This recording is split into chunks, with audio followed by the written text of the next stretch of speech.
talking about the movie starring Leonardo DiCaprio, Jennifer Lawrence, and many other talented actors, Don't Look Up. And we have a good group of people here today. So I will briefly go over and introduce them, let them tell you a little bit about themselves, and then we'll dive right into dissecting this movie. So to start, we have Dameion Fowler. Dameion is an author. He's an activist. He is on the board of the newly formed Horry County Bail Fund. And go ahead, Dameion, go ahead and say a few words about yourself. You pretty much covered it. In addition to that, I'm a podcaster. We have our Barter and Build Talk.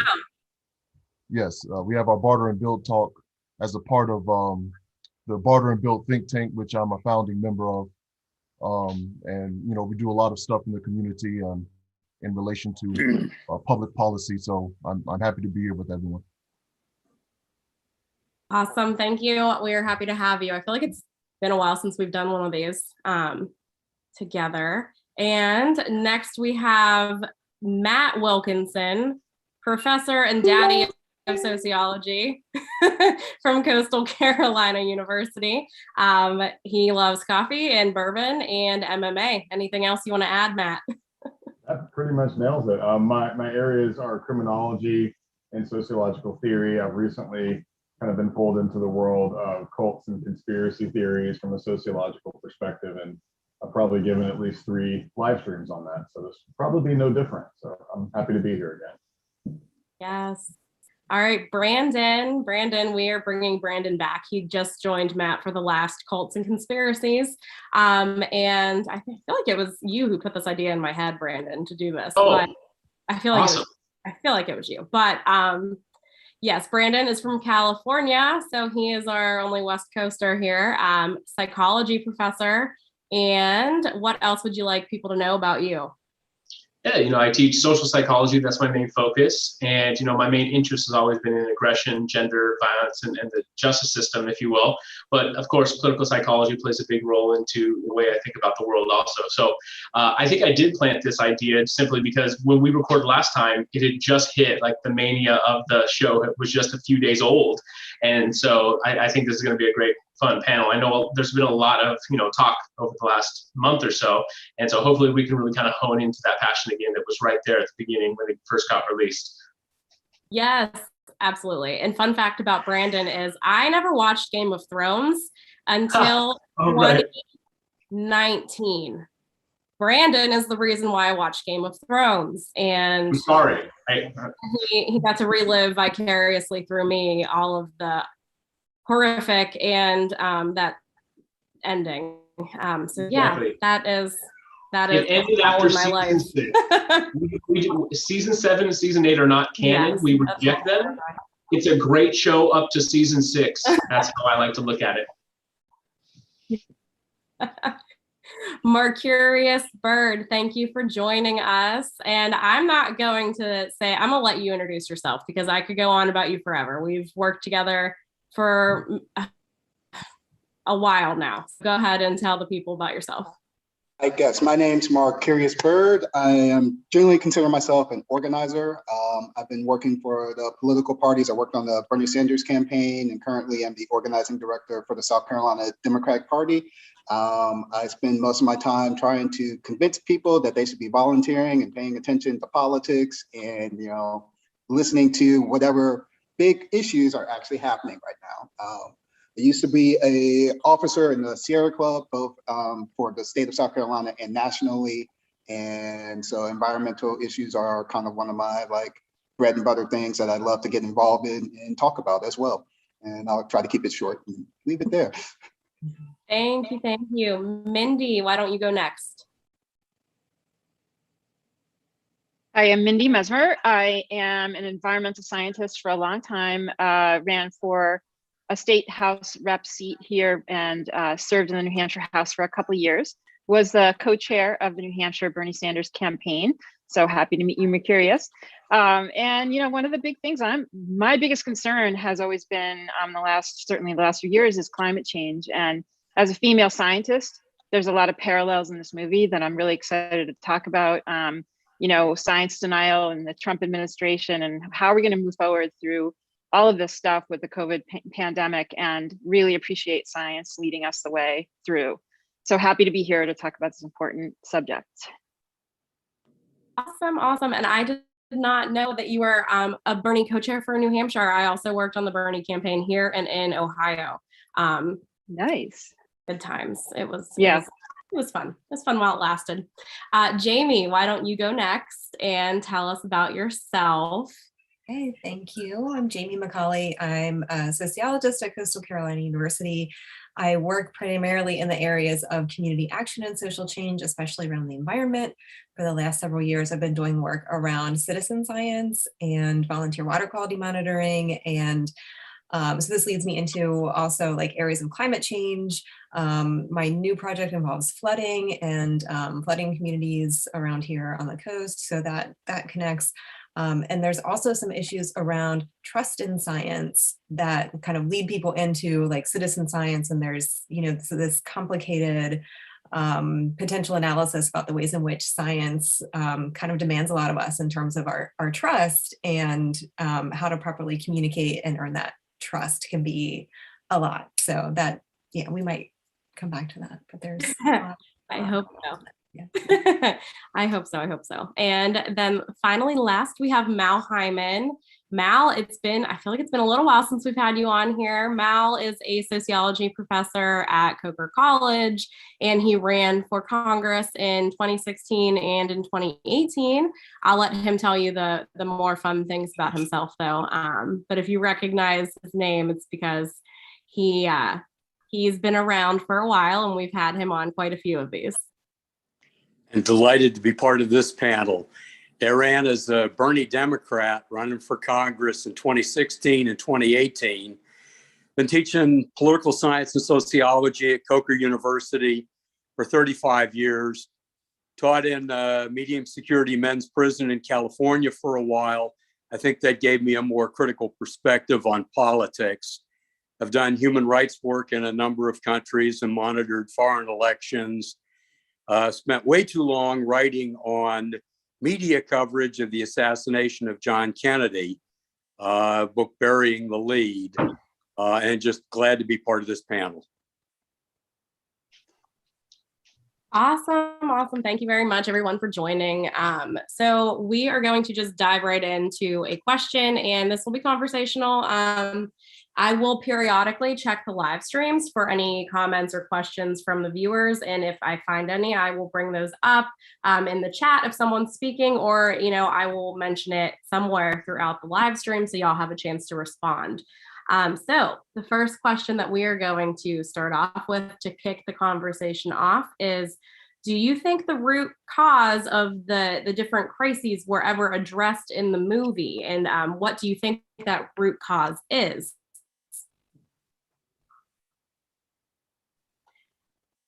No. Well, maybe. Go ahead, whoever that was. Jaime, Brandon? Jaime and then Brandon. I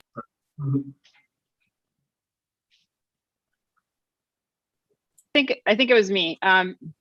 So the overriding theme in this for me, the big picture theme, was science and how people deny that science is really what should be leading us in all of our decisions. And I think we came out of the last few years of an administration who really was the worst for the environment and the worst for science, denying that science really should be leading us. And I think the biggest thing that I took away, the top line thing about this movie was that, it was really all about ignoring the scientists. The politicians didn't want to hear it. The politicians felt like it was inconvenient for them to have to change what they were doing. I mean, I watched it again and saw that, she was having a birthday party in her office, the president, instead of speaking to the scientists that had something really critical to speak with her about. And I think that kind of just sort of portrays the whole theme behind the movie, that science was being ignored and denied. And it really has a parallel to what we are living with right now as scientists. So many of my friends as scientists feel that exact same way. We're being ignored. We're yelling into the wind.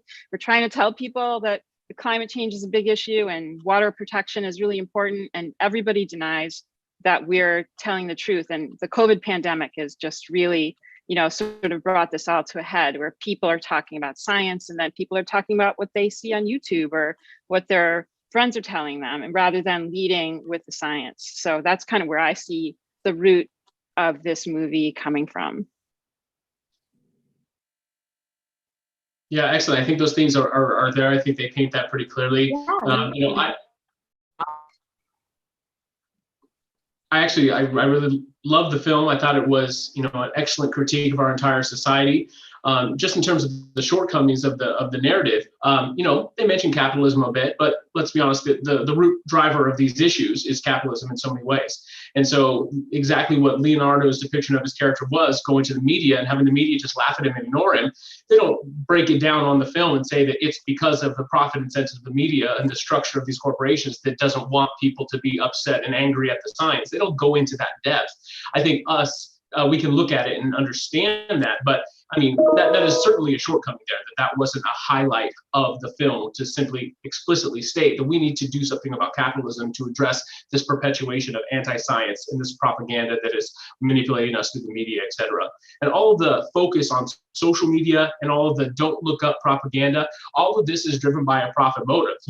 They didn't want to lose the jobs that the meteor was going to create. It all comes back to who controls the reins of power in the economy and thus in our culture. And they didn't go into that as much as I thought was appropriate. I'm sure a lot of us can agree, though I still liked it. That was an excellent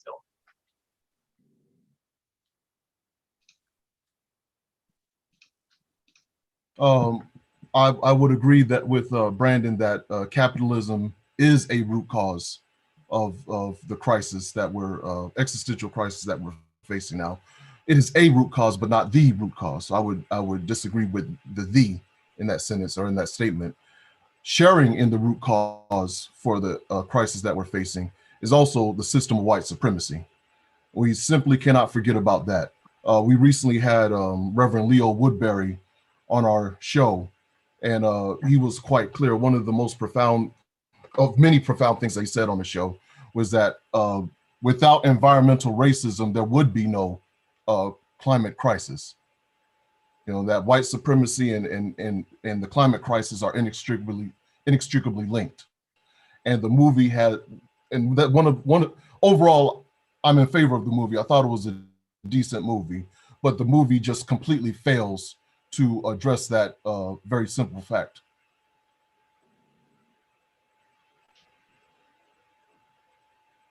Marcurius, are you still there? Do you want to weigh in on that too? Oh, sorry, I missed Brandon and Damien's comments. I had a call that I had to take. I'm sorry about that.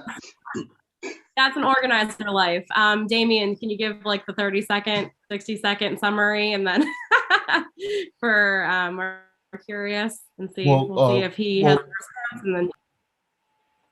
Well, I just added to Brandon saying that, capitalism was a root cause. I also said that the system of white supremacy is a root cause. And I criticized the movie for just doing a very piss poor job of covering that. So. Gotcha. Yeah, no, I definitely agree on both of those points.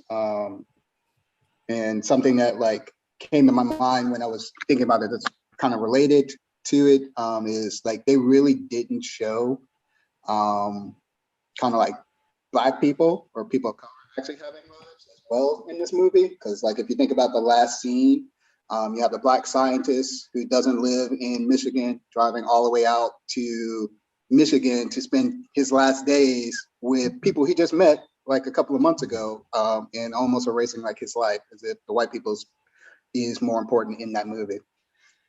Where's his family? Why isn't he with his family? Exactly. Yep.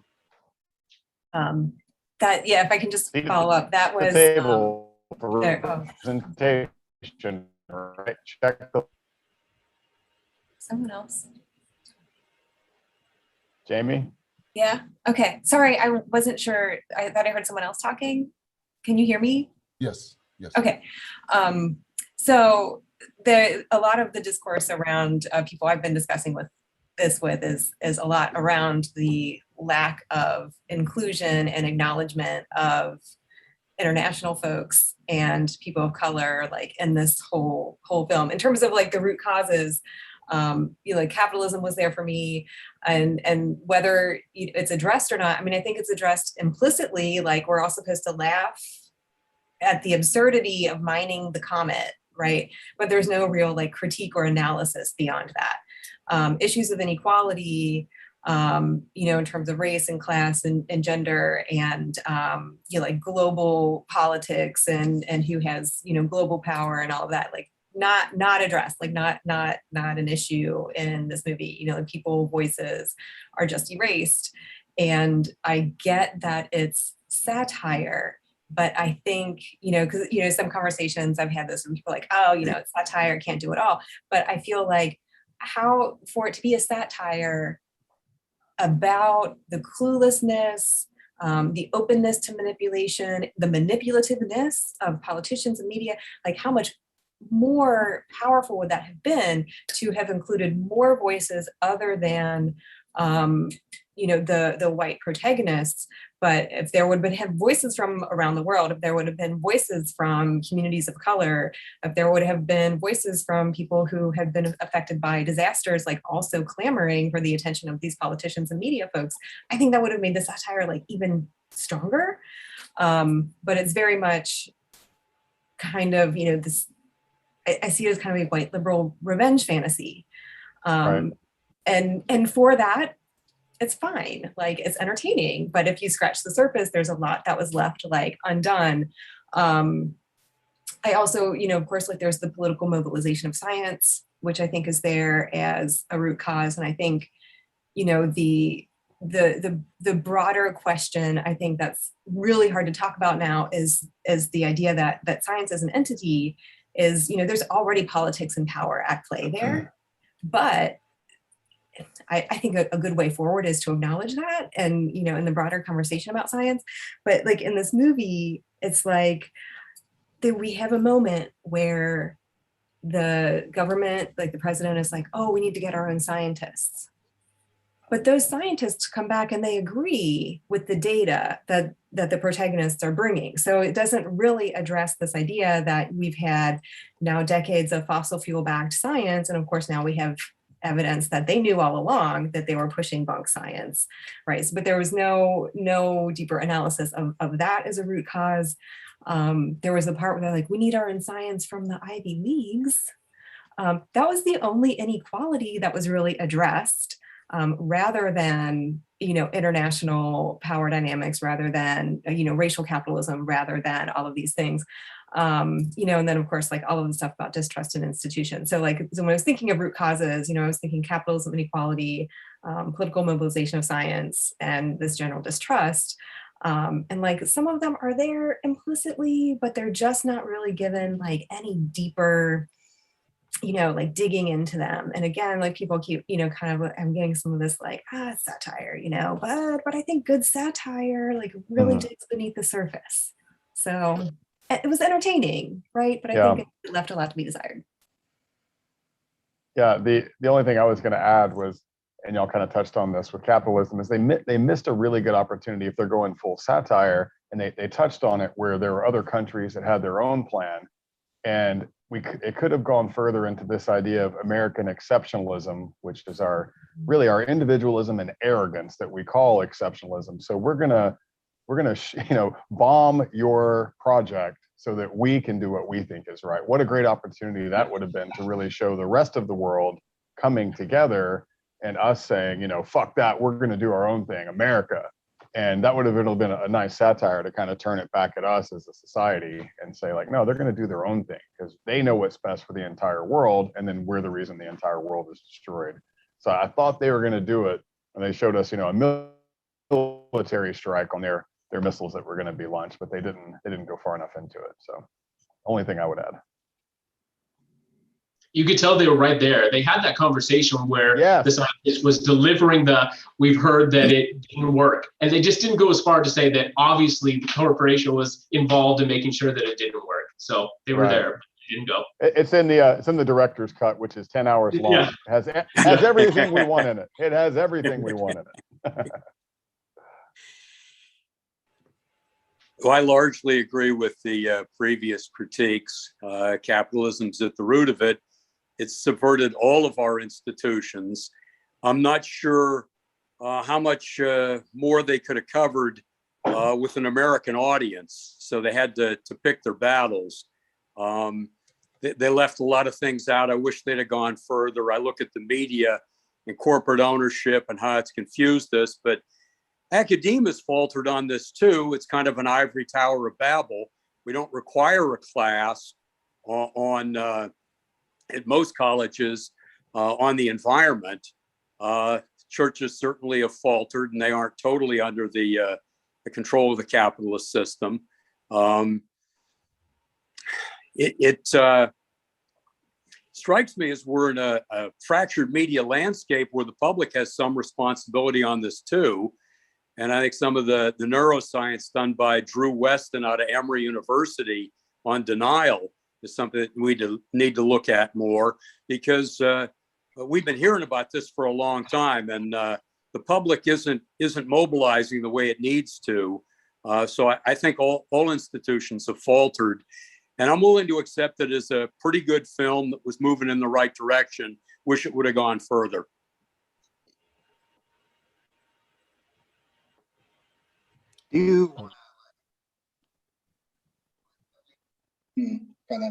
Well, I just when you're talking about like the public and like their denial of science and their reactions in the movie, like I don't think they did enough to actually address kind of like where that's coming from as well.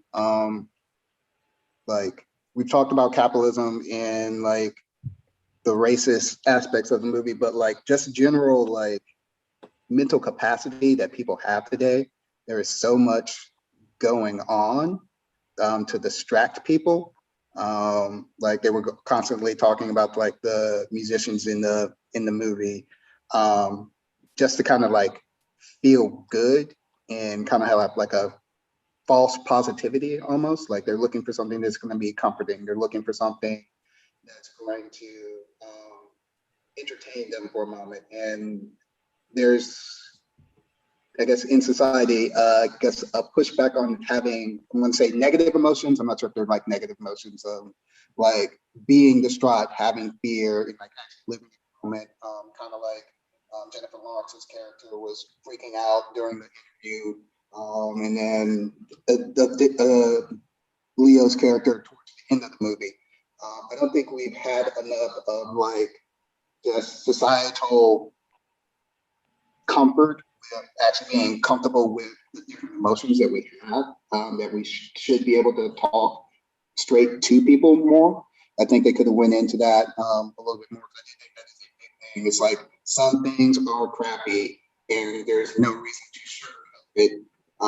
And we have really gotten into, I guess, probably from the capitalistic side, sugarcoating everything so that you can continue to make money. Because if people are sad or upset and want change, it's really hard to get people like motivated to take those actions. And I think from like me as an organizer, I really wanted to see them go into that, because that's one of our biggest barriers to getting people motivated to do things long term, instead of that last second when everything's about to explode, is our inability to actually like talk about things with real talk and emotion, and like live in that moment of having those like, this isn't a happy thing, this isn't a beautiful thing, it is dramatic, it is hurtful, and we need to be able to accept that that's part of life, and we really haven't like talked about that as much in society. Yeah, if I can jump in, if no one else has their intention.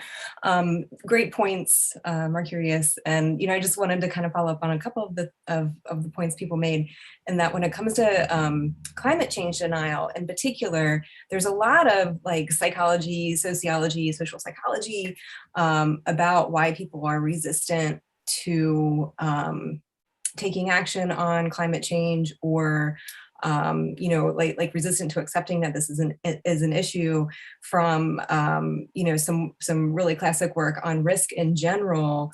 And people respond to, or you have a harder time responding to risk when it appears far away, or when, it's a risk that causes like a feeling that's described more as dread rather than an acute sense of fear.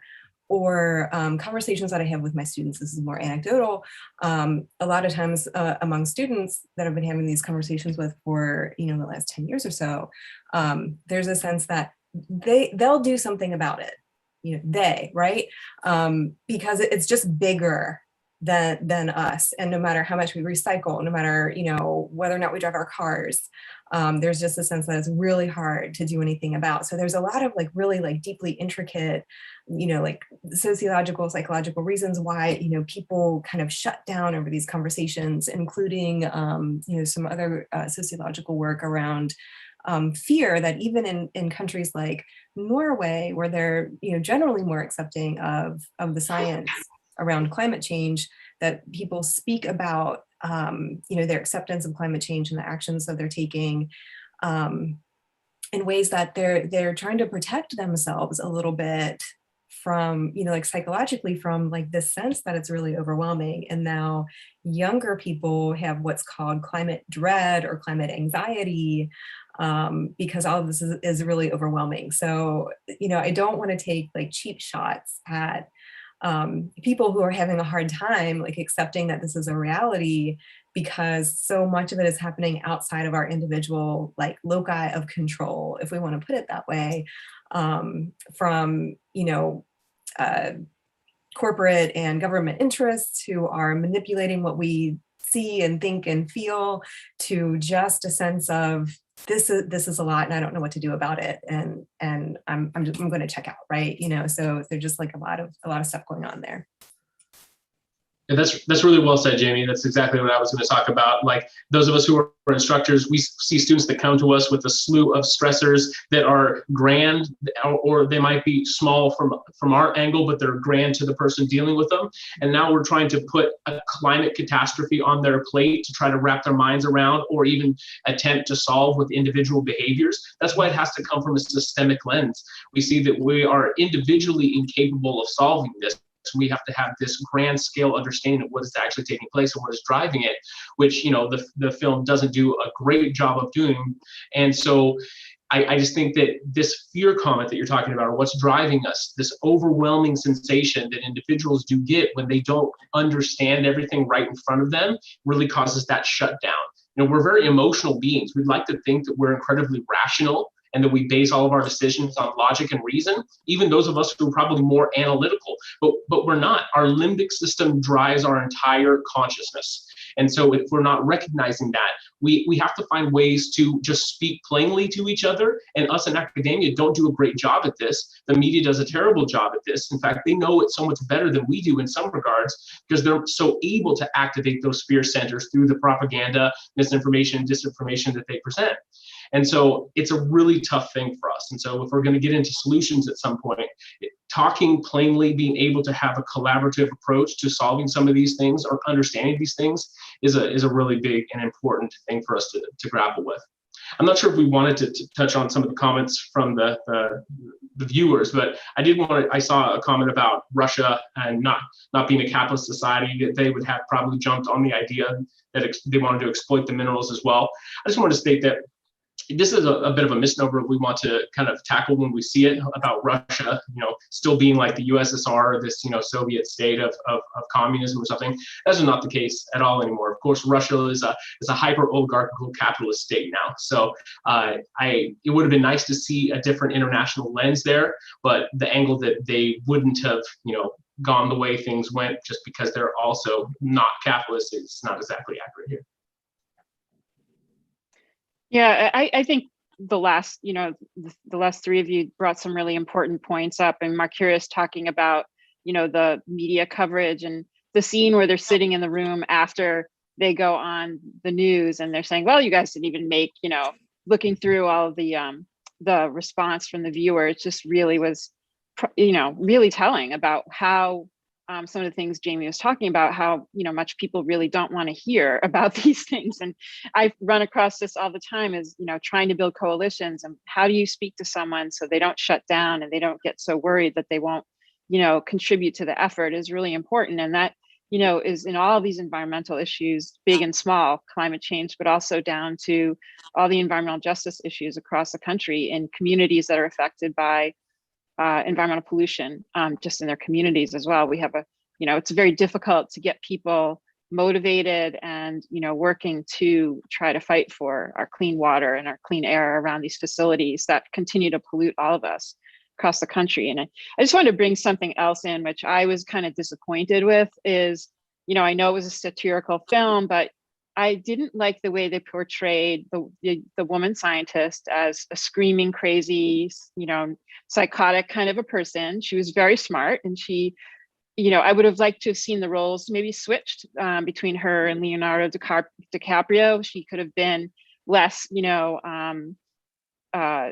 hysterical. She was very hysterical, which is the common gender coded application that people put on women scientists. And then, the guy just kind of took up all the spotlight and was, going to all the media stuff, and they didn't want to hear from her anymore. So I just was disappointed with that. I thought there was an opportunity to sort of turn the stage a little bit, turn it around a little bit, and make her a little bit more less. But I guess that's part of the whole thing is, the outrageousness of really applying that kind of gender attack on her versus the Leonardo DiCaprio character that really, sucked it all up. And then in the end, and I was disappointed because he wasn't really being direct and, really well communicating that's the true threat until the very end, when he finally just decided that, oh my gosh, now I really have to say it. And, he realized people weren't listening. So I thought that was an interesting part of the movie too. Just quick on the gender approach.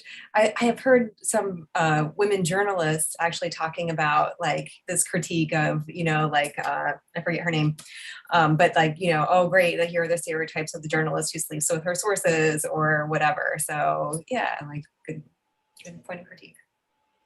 I think that was the failure of their satire, because I listened to interviews and they did that very intentionally. They leaned into the tropes and really made Jennifer Lawrence's character this hysterical scientist to make fun of what women have to deal with. And so I think that was a real failure of their satire there, because they didn't highlight that enough to say that we're intentionally making fun of this rather than just perpetuating the stereotype. That's a good point. You're right. Well, one thing that I did appreciate about the movie is they blurred the line between Republican and Democrat, the two major parties. It's not, to my knowledge, if someone knows better, they can correct me. But to my knowledge, they don't really indicate whether or not President Orlean is a Democrat or Republican. There's a picture of her standing with Bill Clinton in the Oval Office. So I don't, maybe she's a Democrat, I don't know. But I think that kind of shows the complicity and that there's incompetence to go around regardless of political party, that the Republicans and the Democrats are just as complicit in the situation that we have going on now with the kind of ecological catastrophe and just a plethora of things. Yeah, that's a great point. There's a lot of debate going on around that. And I think, it's very clear that they meant it to be ambiguous. They, of course, leaned into the whole MAGA culture and everything towards the end. But I was convinced that they were, a mainstream Democrat for the first half of the film until they actually put on the hat and did the don't look up propaganda. I thought it was absolutely supposed to be a Hillary Clinton figure. And I was convinced of that. And so I thought the blend was a good part of the film. An appropriate part. If it was Hillary, there wouldn't have been a picture of Bill on the desk. Oh, yeah. Just aside. Just a picture of herself. Yeah, probably. And a lot of conversations I've had are like, well, she had that picture of Bill Clinton. She's a Democrat. I'm like, everybody has a picture with Bill Clinton, right? I think they did that really well to make it be, she red or blue or whatever. So I'm talking out of turns. Well, I'll circle back to mass media and just make some general comments. Looking at the assassination of John Kennedy, all the institutions faltered, and it was a film, JFK, that finally reignited public interest because academia, the church, government had all failed. And the more you look at the assassination, it was in broad daylight, and everybody was willing to to let it go. And it's evidence of power and how it's used in the country, and that the mass media really didn't and still doesn't cover it, or the assassination of Martin Luther King or Malcolm X. What I tell my students is, how about Labor Day? Do they ever talk about minimum wage? Because they're never going to talk about public ownership of utilities or cooperatives. They don't even talk about minimum wage. What we have with Fox is something that would make Joseph Goebbels envious. Is the big lie constantly demonize the adversary so that they're the enemy of the people. And it's constant repetition, and blame the other side for your shortcomings as soon as you can. And it's quite effective. I find a number of students have fallen down the foxhole, and it's tough to bring them out of it, let alone to ask questions critically about who has power in America. And it sets the agenda. The way I see it, we have a corporate-owned media that won't ask questions on national security or a whole host of questions on racism, sexism, and class. And we have propaganda that really is out of Germany in the 1930s. And communication professors won't write on this because it's a career killer. So I think some of the critique of the media that we've spoken of so far is right on the money, and I just wanted to add that.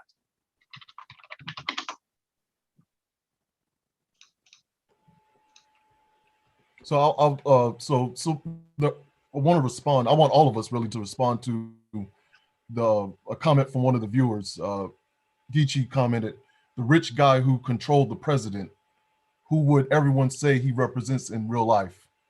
He's kind of like I guess I'll go first. He's kind of seems to be like an amalgamation of Jeffrey Epstein, Jeff Bezos, and Joe Biden, maybe. With the sniffing of the woman's hair during the meeting, and so I mean he's just kind of, the directors kind of poured into him, the kind of elite white, rich elite white racist man, I guess. Yeah, I'd throw in Zuckerberg. That's all I would add, because I have this device that can save you and track you and all that. Very very creepy. I would add an Elon Musk in there as well.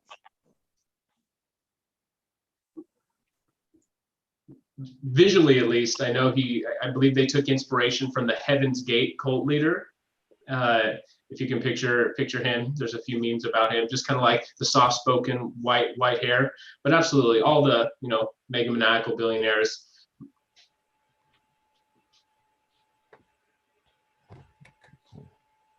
That was kind of my read.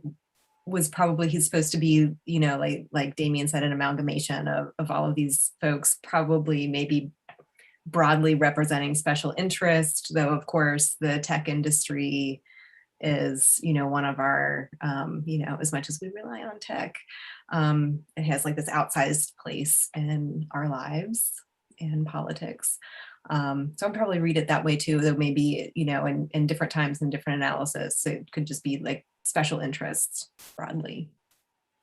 And it wasn't lost on me. One of the first things I noticed in the movie, the first time I watched it, was everybody had the same phone. Literally everyone in the movie had the same exact phone. I thought it was striking. I thought what was striking also were the people chosen to be in his pod, to be the ones that would be the eventual, repopulators. Were all the same old white guys, pretty much, which, that's not really a good choice, but yeah, that's not gonna work out. Yeah. Yeah, and I agree. There's a comment in there about, of course, I would agree with this too. Environmental justice to be the front of all the first world countries' agendas.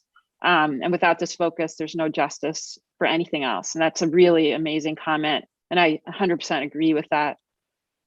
That's what, and there's another major difference between the movie and as satire and real life with climate change. You know, with the comet, it's kind of like a one-shot deal where the comet hits and everyone's dead. But it's actually going to be, and I think we all agree that it's actually going to be a lot more complicated with climate change and ecological catastrophe. It's actually, I would suspect, would affect the global South much more in a devastating way than the global North. And those nations that don't really have the infrastructure through years of resource rape or colonialism or what have you, won't have the infrastructure to really mitigate the damage from climate change, are going to be affected the worst. Yeah, that's great. And I would love to follow up on Ebony's comment as well, just about environmental justice in general. I mean, that is so important. And I love that idea that, you know, there's no justice for anything else without environmental justice. It's one of the conversations I have with my students a lot. You know, I'm not in a department where like students come to study the environment. You know, I'm in a department where, like, that's heavily focused on criminology. And so, you know, like students who come to the environment class are kind of like, well, I don't really know. But when we think about all of the issues that go into the environment, you know, but it's amazing to teach because you can like see all of their light bulbs go off. Like when we talk about these issues of inequality, even crime and criminal justice as it relates to environmental justice is amazing.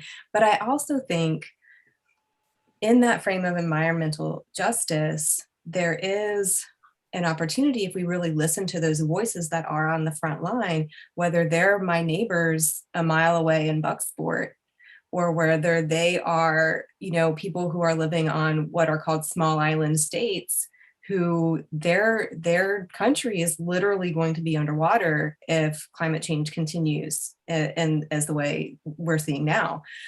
So all of these global issues can be brought together, and they really do need to be addressed. Our lives are literally at stake from climate change, but also many, many other environmental injustices from lead poisoning.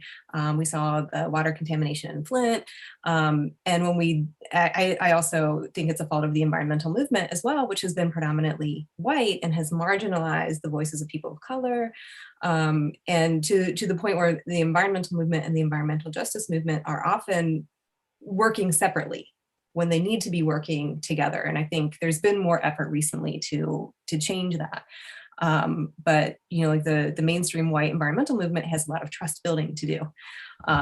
And, you know, that's going to require some work. I also think, you know, like outside of environmental justice, like even just thinking about politics and what do we do about climate change in general, the conversations I have with folks across the political spectrum about climate change shift a little bit when I'm back home in Ohio versus the conversations I have here in South Carolina.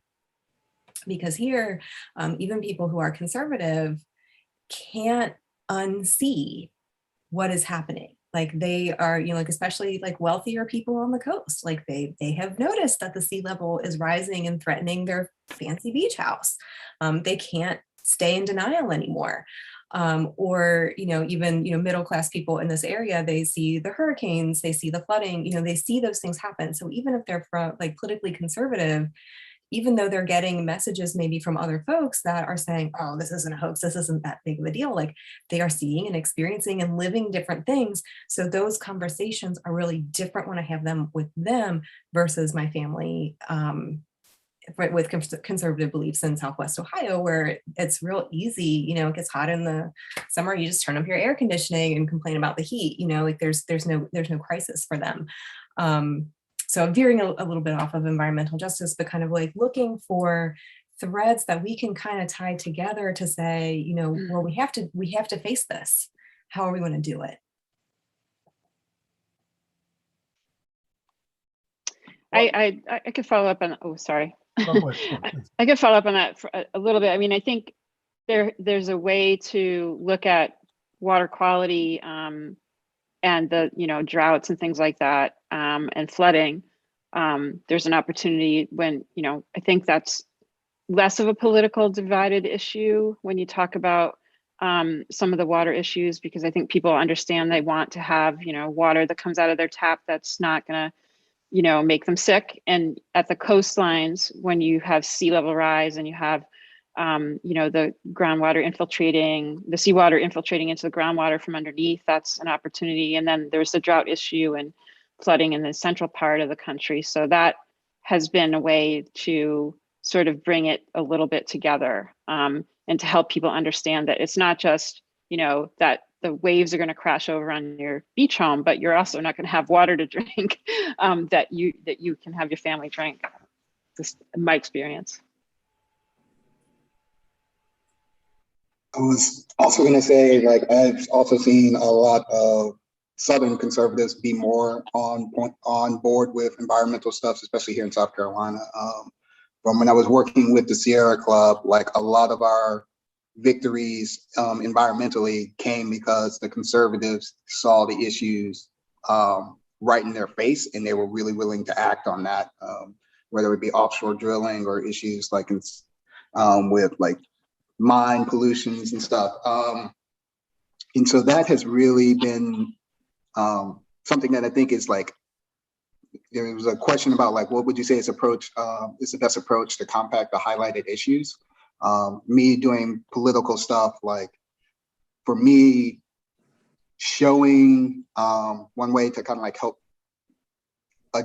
address some of these issues is showing stuff that's right in your backyard. And that's what's really helped us here in South Carolina with the environmental issues that we have had, is so much of it is right in people's backyard, that they feel that immediate hit. And that's why I think a lot of our conservative people here are much more on board with like addressing the issues, versus when I was in Ohio as well, talking to people, it was like, it's not really like as big of an issue.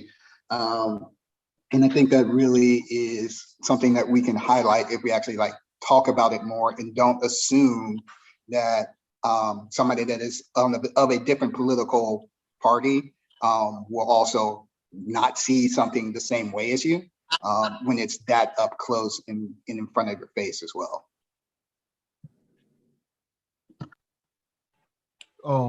One of the problems I had with this movie, well, more so with Adam McKay, he made a comment where he was saying that the audience that he was seeking to have this movie played in front of, I guess, in a certain way of saying it, was Joe Manchin. That he had a dream, I guess, of Joe Manchin sitting down in front of the TV with his family, and this movie being played, or him watching this movie with his family and seeing the end, and him having maybe for a split second, kind of a change of heart about, the policies that would be necessary to, kind of mitigate the damage that'll be done from climate change or what have you. But I found those comments extremely interesting, because it seems like it would be a waste of time to try to appeal to Joe Manchin of all people. What he should have said in that comment was that I want this to provoke a mass movement of millions and millions and millions of people to shut this country down until we get the policy that we need on climate change, rather than just trying to appeal to one individual. Absolutely, couldn't agree with that more. It's the target was lost, It's pretty naive to think that McKay or anybody looks at Manchin and like, you know what, he just doesn't know. He's just unaware of the science, unaware of the consequences. If he only read a few papers, maybe we would get to the bottom of this and we could get some proper votes out of him. The man's as corrupt as he could be. I mean, we understand why they vote the way they do. These politicians are not naive. They might play naive people on television, but they're not. They know exactly what they're doing. They know exactly what their roles are. And so we have to have some form of mass movement. I think in order to make that happen, there has to be some combination of kind of undercutting the power of the media that really helps to keep us complacent, which I do think the video or the film does a bit of. It shows us all the different things that distract us and like draw our attention away from the things that matter. Though it's a Herculean task to really kind of undercut the power that the media companies and the social media companies, et cetera, have over us. because we see it in our classrooms, we see it in a lot of people's lives. Like, we are in very day by day survival mode mentally. And I think that it's very difficult to motivate the mass movements that are necessary. So I definitely agree. It's going to be difficult.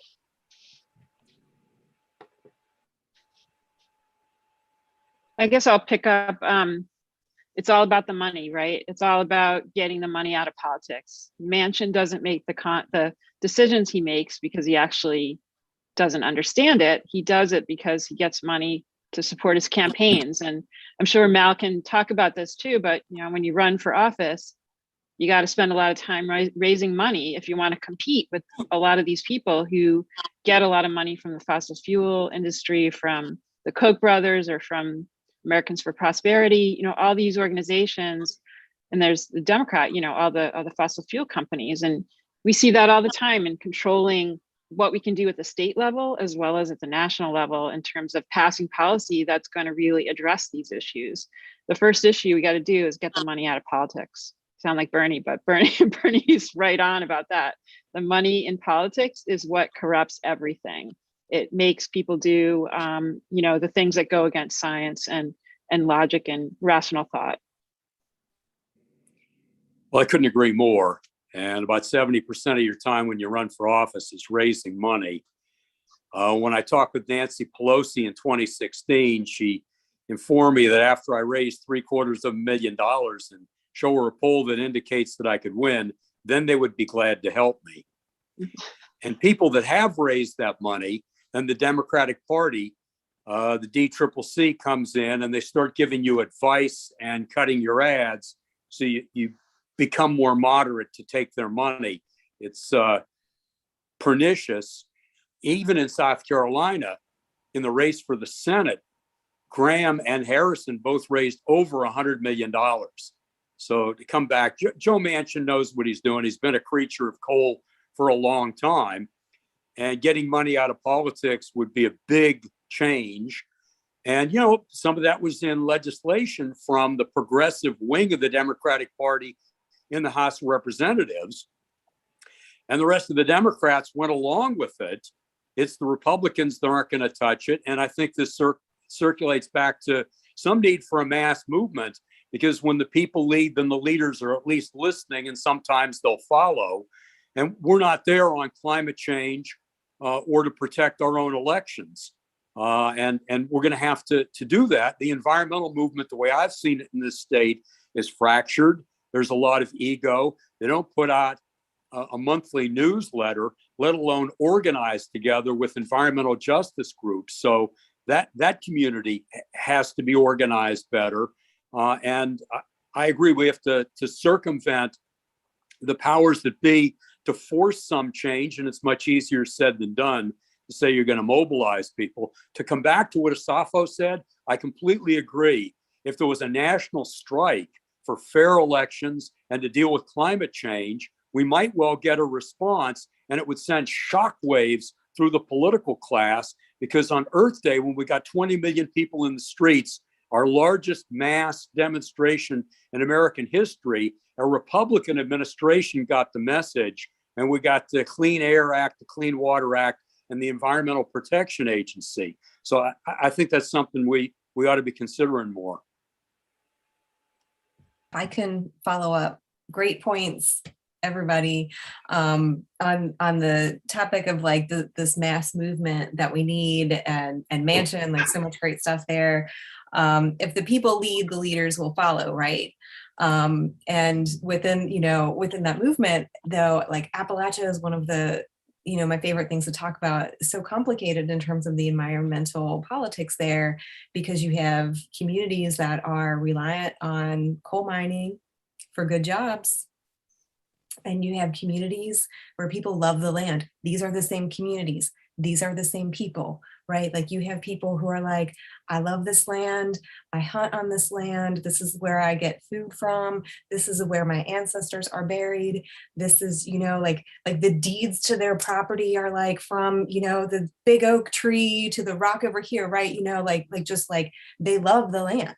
like they might not call themselves environmentalists, but, because that's going to be a fraught term, but for all intents and purposes, like they are people who are deeply connected to the land.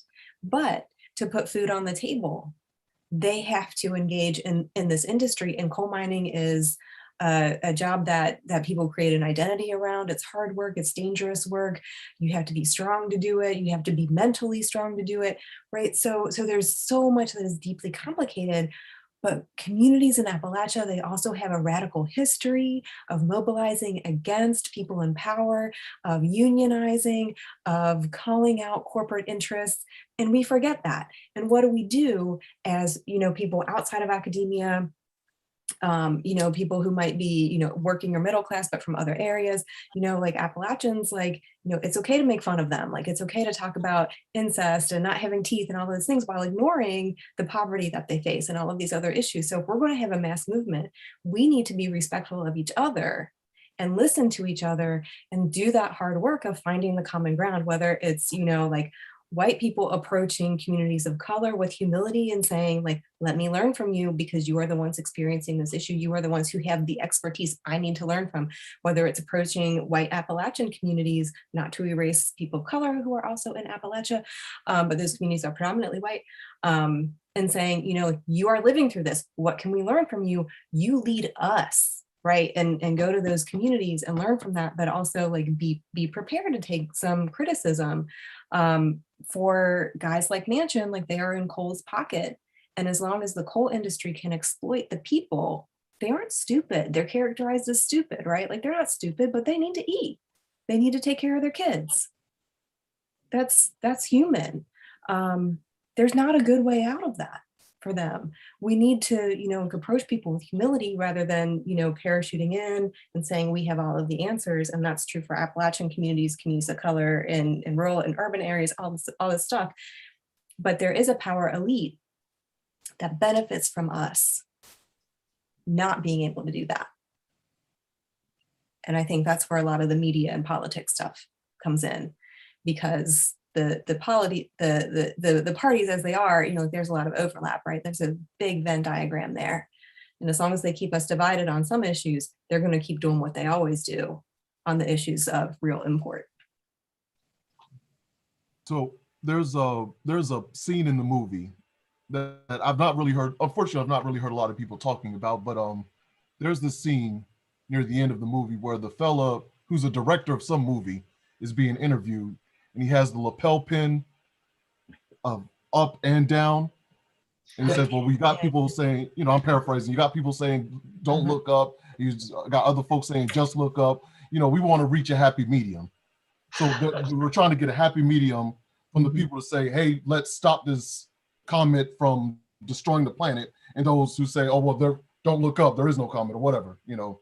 What do you all think about this idea, this kind of compromise, or this emphasis on, let's all just get along, and the people who, want the planet to be saved, getting along with the people who, for whatever reason aren't even focused on that, or not even, or thinking it's some type of conspiracy.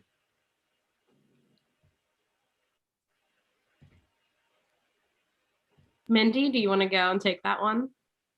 I can hear your brain. I mean, it's so frustrating because we just cannot do that anymore. We are at a point where we have to do something drastic. It's beyond actually that point when you look at the carbon dioxide levels. And so it isn't good enough anymore to just say, let's all get along and, we can find common ground and we'll make, incremental change. It's too late for that. We really have to take this on in a serious way. And it's money in politics is something that's preventing that from happening. And getting leaders in place that will actually really take this on in a serious way and lead us through it. And I agree, we need to have mass movements. I was really happy to see, Greta do so many, got the young people energized around this, and it kind of has fizzled out, I think, but we need to really get the young people involved in, the high school walkouts every Friday again, and have people really starting to bang on the doors and of the people in Washington and make them listen to us. Follow-up question for that. And anyone can feel free to answer if you think this applies to yourself. If we have any socialists on this call, anyone who's not liberal or even maybe progressive, anyone who ideas as a socialist, Marxist, communist, whatever, what do you think about voting to help push these solutions? Because we know that the left is split into, DSA, liberals who think, but might not be progressives, and then socialists, communists, anarchists, whatever. Some people don't think that voting is a good use of our organizing efforts or our time. And some people think you can do both. Some people think, a range of things. But what would you say in regard to all of you to that? If people, think that climate change is a big problem, but they don't think anything electorally is worthwhile doing. Yeah, I just want to, Donald Trump did a lot of damage in the 4 years he was president. I mean, I am very fearful of him being reelected. We cannot afford to have him win again. So I think we have to vote. I just think that, there has to be changes, and there have to be, the current administration really has to step up and address some of these issues that we're seeing that has made many people marginalized and not involved in the electoral process. I would say, and I am a socialist, by the way. I would say that when going back to the interview we did with Reverend Leo Woodbury, he mentioned that one alarming statistic that 80% of African Americans live within 30 miles of a polluting facility or a highway. And I would suspect that that 80% of African Americans are in both Republican-led areas and Democrat-led areas. So we're talking about really an issue of a lack of leadership, a lack of courage, a lack of vision on both sides of the political aisle. And I do support the idea of voting, but that voting needs to be a part of a constellation of things going on simultaneously, because there has to be a stick. Us voting for whoever is the carrot. But if they don't do what we want, there needs to be a stick that follows that carrot to punish them or make them regret not doing what we want. Absolutely. So there has to be a broader movement that's just centered on more than just voting. I couldn't agree more. I'm also a socialist, and this idea of voting is just incredibly naive. That's not to say we shouldn't do it. I think we should. It doesn't take much of our time and effort to do so, at least us that are politically engaged. But the idea that we're going to vote our way out of an absolute climate catastrophe is not going to happen. Like, Joe Manchin should not be able to go into public without being protested. His entire presence in the public eye should not be without absolute embarrassment. And he's just one of many. He's just one of many. Like, the reason we should get so mad and furious at Democrats is because we don't involve ourselves with the Republican Party. They are just vocal in their corruption. The Democratic Party tries to hide their corruption. They try to pretend to be allies across the board in various areas, yet continue to perpetuate the systems that destabilize various communities and the planet. These people are supposed to be closer to our best interests, saying the things that are what we want to hear, but if there's no follow through, there has to be consequences. It's not just that we don't vote for them, because then we're screwed too, right? We get that. You don't vote for the Democrat, we're doubly screwed. None of us want to see Donald Trump back in office. But these people that say they're going to do something, Joe Biden ran on a laundry list of things that were nominally pretty good, and he's abandoned all of them. They can't keep getting away with this. There has to be consequences, and this is when the mass movement comes in. If you say you're going to do something, and then not only do you not just put it to the side, but you actively go against it, you shouldn't be able to enter places without being protested. I'm not calling for violence against the politicians, but I'm calling for absolute protest against these people that have lied to us and said, keep voting for us because fuck you, you have no place else to go. That has to stop.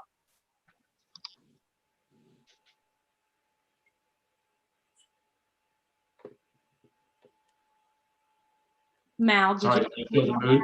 Sure. Well, no, you know, we're stuck. You want me to go next? Yes, I do.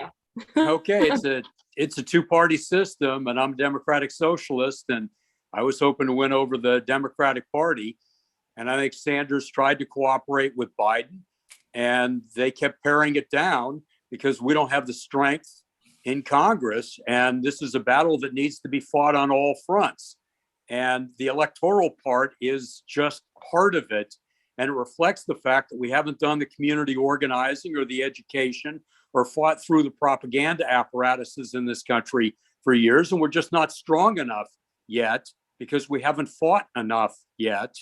And, you know, I wish it was different, but if you run third party, you get to raise a few issues, but you'll lose. If you run within the Democratic Party, you get to give 100 speeches and raise consciousness. And I think Saul Alinsky, the old organizer, might be right. You run to organize and organize to run. And there needs to be some combination of the two. And Sanders is the first time we've seen a real insurgency inside of the Democratic Party to bring it further to the left. And it's boring and it's slow, but I think it's useful to do that. So I think the battle is on all fronts. I think there's a lot to be said about whether we want to call it a failure of the American political system. It's certainly failing to work for a number of people. At the same time, it seems probably like it's working exactly as it intended to, because the political system, the way it's structured, is designed to pull to the center. So one of the things that was so radical about the American experiment as it began was its tolerance for social movements, its tolerance for political dissent, et cetera, et cetera. But with that tolerance comes containment. So we will allow you to protest, we will allow your free speech, we will allow you to do those things. But by doing that, we are containing you within this two-party system. And even when, you know, we talk about, you know, like different levels of dissent, it always is designed to pull back to the center. Now, more recently, that center has pulled to center right. And I think, you know, despite, you know, family members I have who think Joe Biden is a socialist, he clearly is not. You know, there are objective definitions of what these things mean, and Joe Biden is not it. And as those of you on this call will know, like anyone who identifies as socialist probably hates Joe Biden more than like many people on the right do. However, like pulling, you know, like to that direction has changed like the entire discourse and the way you can talk about things. So there are interests that are like pooling to that area, and there is actually research on congressional districts and things like that, and within people who are elected to legislatures, they tend to assume that their constituents are more conservative than they are, and that is true for both Democratic and Republican elected officials. I do have these citations somewhere, not at my fingertips, but they're out there. There, you know, a few studies have come out fairly recently that, you know, if you ask Democrats and Republicans, both of them, and assume their districts are more liberal. But if you look at, you know, like other, you know, ways of measuring political beliefs, they're not very, these districts are not extremely conservative. They're certainly not far right. If you look at our public opinion polling nationally on issues like, you know, like even these like huge, like wedge issues like abortion, most Americans, like majority of Americans, want Roe v. Wade to stand. I think it's like 60%. Now, beyond that, there might be some disagreements about to what, you know, what trimester, you know, like what length of time, but most Americans want abortion to be safe and legal up to a point, right? If we look at issues around, you know, gun control or gun rights, there's actually a lot of agreement on those issues up to a point. You know, a majority of Americans agree. So, but politicians exploit these differences, they exaggerate them, they tell us you have to vote this way or that way. And there are, populations, like especially the Black population, turns out for Democratic candidates year after year after year, election after election, and gets thrown under the bus so many times. And and I see it, as well as part of the LGBT community, it's like, well, yeah, if, the other party gets elected, like that's going to have terrible consequences for us. But other than corporate rainbowism, like what are the Democrats really doing? So, other than some of these really mainstream stuff, and I don't want to like undercut the advances that have been made for LGBT rights under Democratic administrations, but, it has to be more than voting, in agreement with my other commenters here.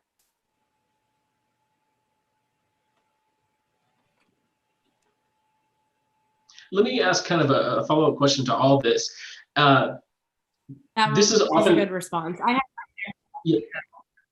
You're fine, Brendan. Go ahead. I was just saying thank you. I think you guys answered it very, very well. So go ahead, bring up your points. Oh, okay, good. Yeah, absolutely. Great job, Jaime, there.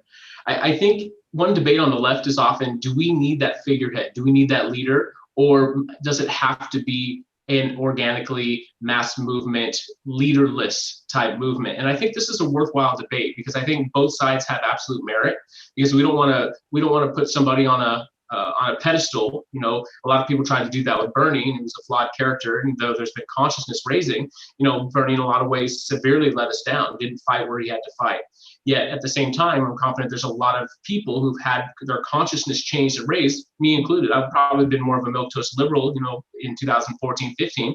Now I identify as a socialist. I want a mass movement and overthrow of capitalism. So I think Bernie has done that. He's planted that seed. But do we need a figurehead or leader, or what does the mass movement process look like? And how do we get through all the other factors that make it so hard to do that?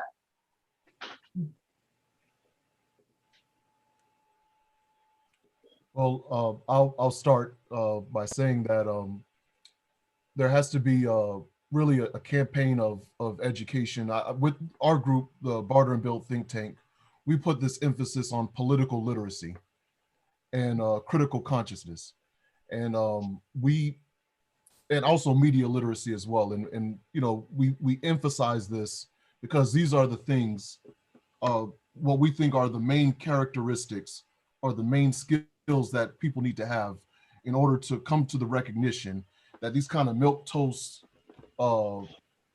ideas that we've been coming up with so far aren't working. It's not going to solve much of anything. And with the existential crisis that we're facing, we're going to have to become much more militant and much more risk-taking and much more organized. Now, I happen to believe that there should be a people-centered movement rather than kind of like a, I'm more of the kind of Ella Baker side of it, of where the people are at the center. And, but again, it has to start with, I'll just end on, again, it has to start with people coming to the realization, looking past the propaganda, looking past the incrementalism, looking past these kind of,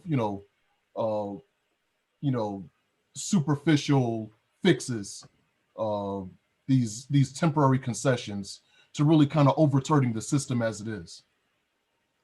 So. I guess I could follow on that. I'm much more of a coalition building kind of approach person, but I do see that when you look back in history and you look at Bernie and you look at people before Rachel Carson, there were people that were at the center of a movement that were very successful. Martin Luther King. There's seeming to be a very inspirational, motivational leader at the center of things that have made a lot of progress in a relatively short amount of time. So I kind of feel that that's kind of where we need to go. We need leaders that inspire us. I mean, I agree with what Brandon was saying about Bernie. There was a lot of things he did and taught us and showed us where the problems are. Talking about healthcare issues, which are, I think, a huge issue when it comes to understanding what a lot of the environmental justice issues are. There's a lot of ways that, people are kept down. They're not listened to. Their concerns about their health effects from environmental exposures aren't heard, and that's on purpose. They're not counted, so they don't feel counted or recognized. I think those are the kinds of things that a universal healthcare system would help fix. We see some of the things in the UK. They're making some advances at really understanding some of the issues around COVID because they have that system, that structure in place. There's no will to do that here, but Bernie showed us that that's an issue here, and he really did, I think, educate a lot of people. So I'm kind of on the fence. I mean, I think we need coalitions, but we also need inspirational leaders to lead us through this.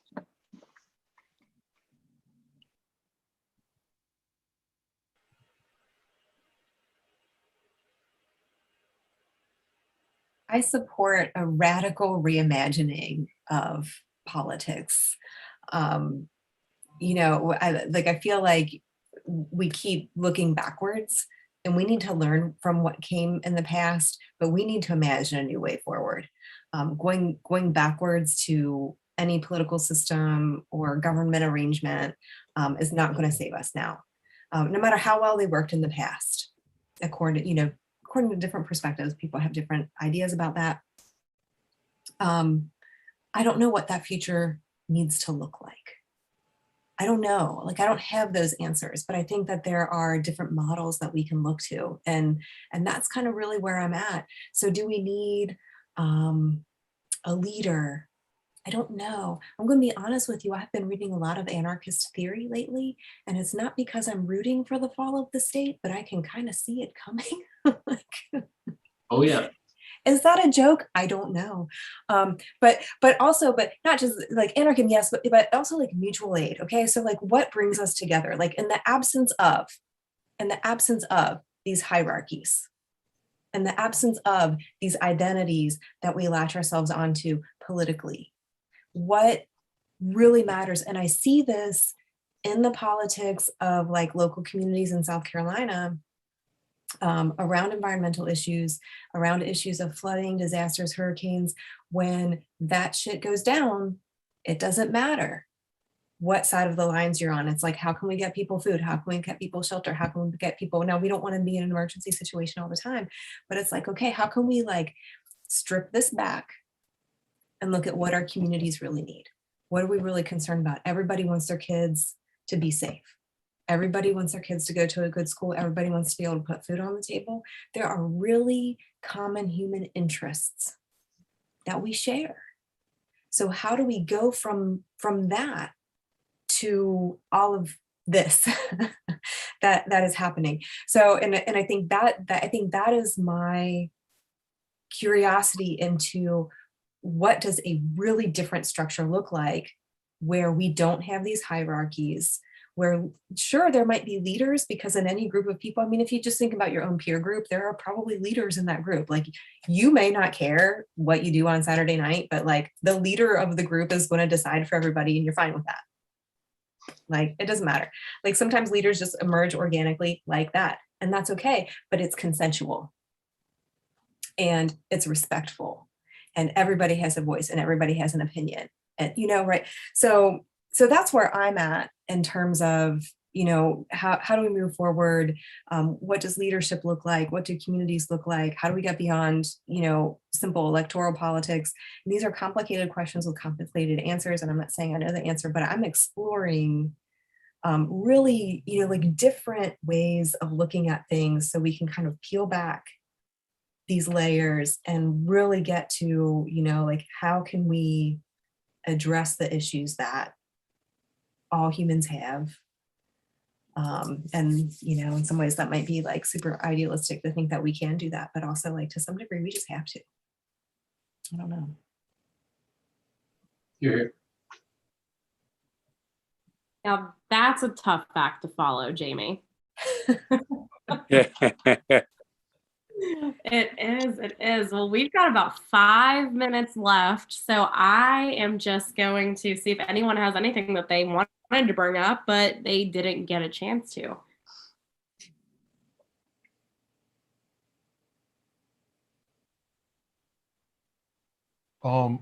I'll say this. Going back to the movie again, the